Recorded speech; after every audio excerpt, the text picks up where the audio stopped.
Tomorrow, finally, the Troy Kearns podcast launches, and we have some exciting episodes coming out right out of the gate. The Jason Abrams, Ryan Pineda, Josh Galindo. You're gonna learn real estate, entrepreneurship, investing, everything you're gonna learn on the podcast. Make sure you check us out on YouTube. Make sure you check us out on Apple, Spotify, wherever. We're coming to you, bringing the content to you. You're gonna love it. Bringing it to you from St. Joe, Missouri.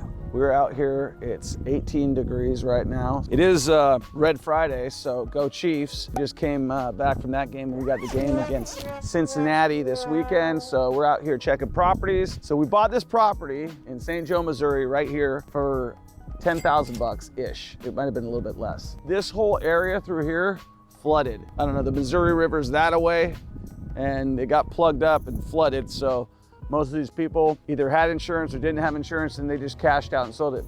I also bought this one right over here, and we just kind of stopped because we bought 17 properties in St. Joe, and we're going to one by one. But this one is finished up. We're gonna walk through it. We've already walked through it, we've identified, but I wanted to show you, A, that you could buy cheap properties in small cities all throughout the country. We bought this one for $10,000-ish, probably less. I don't have the number off the top of me. I think like 8 grand. Let's go walk through and see what we see.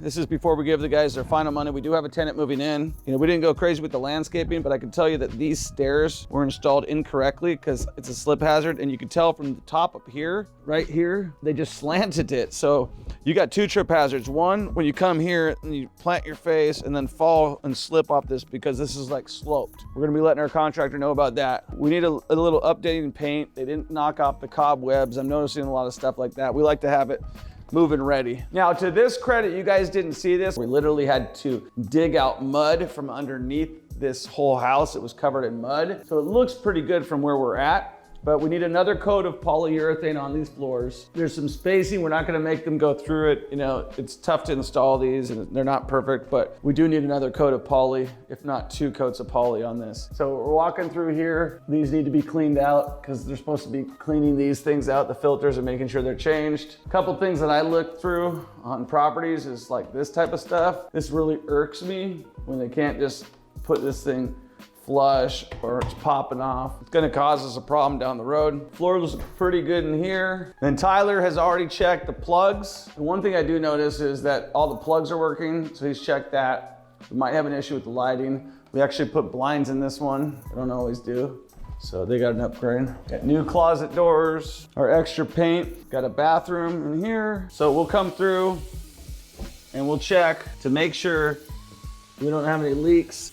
And then what Tyler will do before we hand the tenant off the keys, he'll walk it. Now this is not something I'm very happy about. This is where the heating unit was installed. And what I had told him was to build a door. They built a vent. There might be a good reason for that. I just sent my HVAC guy a memo of that, but this looks kind of cobbled together. Do not need caulking. We need to refinish this. And I just don't like the design of this. And if we ever have to take this off and service it, he's got to take 1, 2, 3, 4, 5 things off. I'm sure he had a plan for the reason that he did it. I think there might have been a better one. So bathroom looks good. Make sure we check the lights. They're working good. We got our smoke detectors, carbon monoxide detectors right here.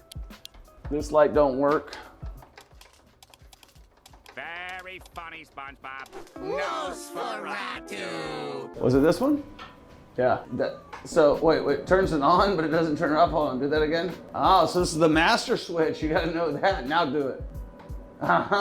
So this is a kill switch. So that would be something that's confusing unless you actually messed with that, but this literally kills all the power. Do I make him go back? Yeah, I would make him fix this right now. The only person you're hurting is me if you are nice to them.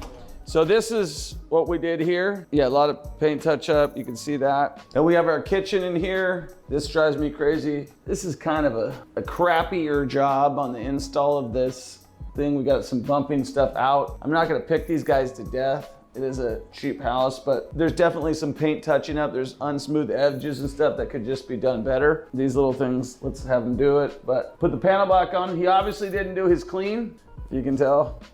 Or maybe he missed a spot. Security door in. We got the door put in wrong. So pick them to death on stuff like that because they literally have the door installed upside down. And he's had this one done for a while. Walk outside, we got our AC unit, which is caged. We always cage our AC units. This is the new guy. So this is it's a pretty good, solid situation. I don't know if it's as good as ours because he's only got these two things coming across. Yeah, I mean, I think it'll work. I think the other cages are better though. That gutter, he can't do nothing. I already had him do that. It seems like it was hanging off to me. That's why I was like, is it hanging away from the house? He was like, no, the way the foundation is, he's like, that's the way it's set up. He is bullshit. If it don't make sense. Yeah, he needs to come back here, clean this up, put a coat of poly and do like some touch up there. This is a small house. We're keeping the heat on in here right now so that we don't blow any pipes. It's nice and warm in here. We want to check that we don't have it over 60 though, because otherwise we're just giving away free money. Test this deal. Yeah, I don't know why we didn't put new stuff in there. That's kind of silly. So just to let you know, if we go around all this stuff with new stuff, have him just change these out. These are like the old ones. It's just like, the other thing, I don't pick them apart on this, but they should sand this out and smooth this out. But I won't pick apart on that. So this is the house. This is St. Joe. Oh, here's the other thing. I'm feeling air coming through there. He needs to put weather stripping. See when you see daylight? Can you feel it coming through the door? Yeah.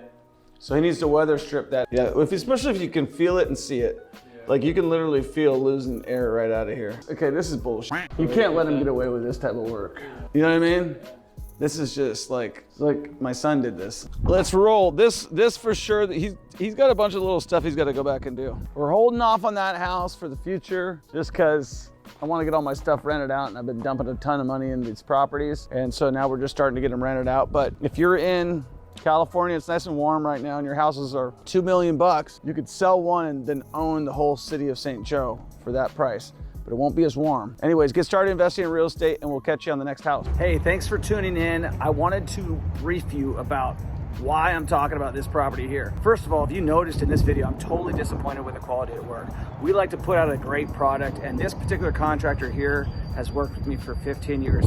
They've been from Las Vegas to Washington to Mississippi, and now they're in Kansas City, and their work is substandard. Occasionally in life, people are gonna let you down. This is not the first time this person's let me down. It won't be the last. So I can either get over it and move on, get on the next deal, and that's what I'm gonna do, or I can fire the guy and say, you know what, all those 15 years of great houses that you've done, they don't mean nothing. I just am gonna choose to say, hey, on the next one, do it better. See you next time.